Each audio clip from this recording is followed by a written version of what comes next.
C Joseph Vijay எனும் நான்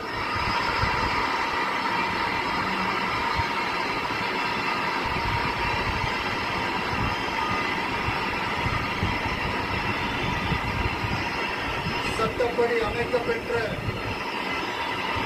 இந்திய அரசியல் அமைப்பின்பால் மாறா பற்றும் கொண்டிருப்பேன் என்றும் இந்திய நாட்டின்